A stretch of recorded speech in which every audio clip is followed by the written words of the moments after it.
Pramod Baru Misolia. UPPL go back. We want justice. सोलायनायनि स्ल'गानजों खुंथाय गोहोआव फैनाय UPPL सरकारनि सायाव रायजो राजाफोरा रागा जोंनाय फोरमायदों। आखायाव प्ले कार्ड लानानै UPPL गो बेक स्ल'गानजों गोमखांदों माराबेगा गामिया।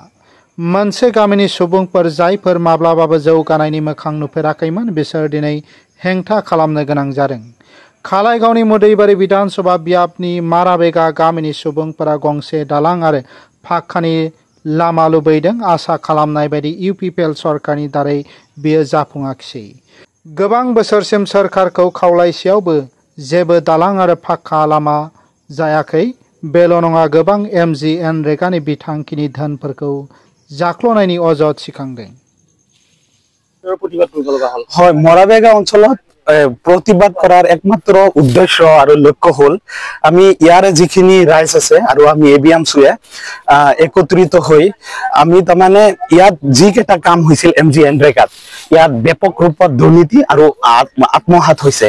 ইয়াৰে যিজন মেম্বাৰ আছে জুলফিকাৰ আলী আৰু চেয়াৰমেন লগ লাগি ব্লক আমাৰ কলাইগাঁও উন্নয়ন খণ্ডৰ BDO অৰ্থাৎ ব্লক BDO ছাৰ তেখেতে আৰু জিয়াৰে যিজন আছে ইলবিনা ৰহমান আৰু আপোনাৰ জিয়াৰে যিজন আছে ৰমজান আলী, এই বৃহৎ এটা চক্ৰ মিলি আমাৰ MGNৰেগাৰ ৰাস্তাৰ যিখিনি আবণ্টিত পুঁজি দিছিল গোটেই টকা দুৰ্নীতি আৰু আত্মহাত কৰি অন্যায়ভাৱে বা MGNৰেগাৰ আঁচনি বহিৰ্ভূত কাম কৰি গোটেই টকা দুৰ্নীতি আৰু আত্মহাত কৰি খাই পেলাইছে।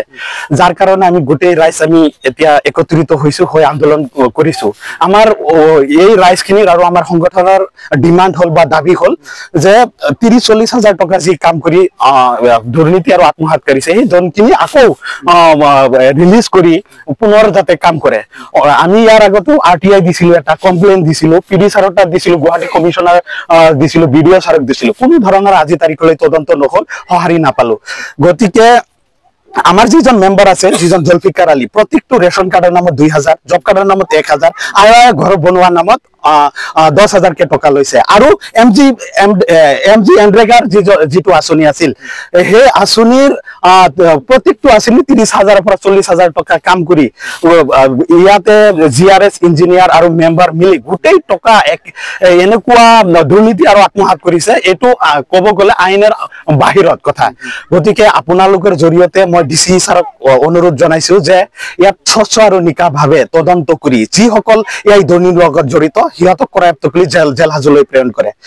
আৰু এটা দাবী কৰিছো যে আমাৰ BTC প্ৰধান প্ৰমোদ বড়ো ডাঙৰীয়া তেখেতে ইলেকশ্যনৰ 2000 যেতিয়া ইলেকশ্যন খেলিলে তেতিয়া আমাৰ এটাই কথা কৈছিল যে ABMC হওক বা অন্য দল সংগঠন আমাক সহায় কৰক, সহায় কৰিলে আমি আপোনালোকৰ BTC খন ছুইজাৰলেণ্ড বনাই দিম। তাৰপিছত কৈছিল যে ৰাস্তাৰ দুয়োকাষে আমি গোলাপ ফুলৰ বাগিচা বনাই দিম। গতিকে প্ৰমোদ বড়ো এজন মিছলীয়া, প্ৰমোদ বড়ো হ'ল এটা জাতিৰ গাদ্দাৰ, এটা বড়ো জাতিৰ গাদ্দাৰ হয়। তেখেতে কোনো ধৰণৰ উন্নয়ন কাম কৰিব নোৱাৰে।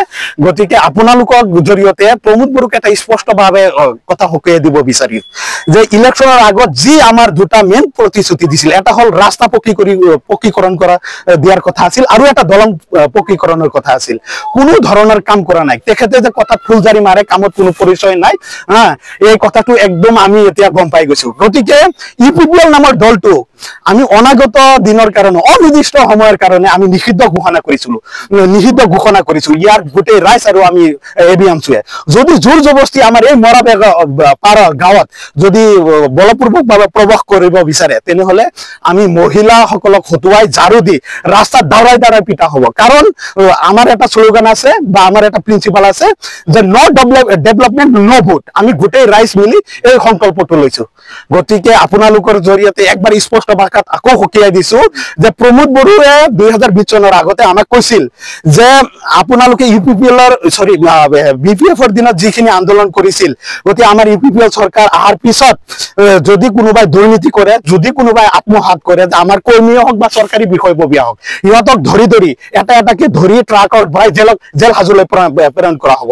গতিকে আপোনালোকৰ জৰিয়তে মই আঙুলিয়াই দিছো জলফিকাৰ নামৰ ভণ্ড এজন UPPL কৰ্মীয়ে যি ঘৰৰ নামত জব কাৰ্ড ৰেচন কাৰ্ডৰ নামত দুৰ্নীতি কৰিছে বা টকা খাইছে, ইয়াক তদন্ত কৰিব লাগে আৰু যিজন ইলবিনা ৰহমান যিজন ইঞ্জিনিয়াৰ আছে আৰু ৰঞ্জন আলী নামৰ যিজন জিআৰএছ আছে তেখেতৰ ওপৰত বিহিত ব্যৱস্থা লওক নহলে আমি গোটেই ৰাইজ আৰু ইয়াৰ দল সংগঠনে গোটেই জুৰি আমাৰ এই ৰৌতাৰ পৰা আন্দোলন ৰথ যাত্ৰা আৰম্ভ হ'ব একেবাৰে কুকুৰাঝাৰলৈ পোৱাই দিম একদম স্পষ্ট কথা থ্যাংক ইউ ধন্যবাদ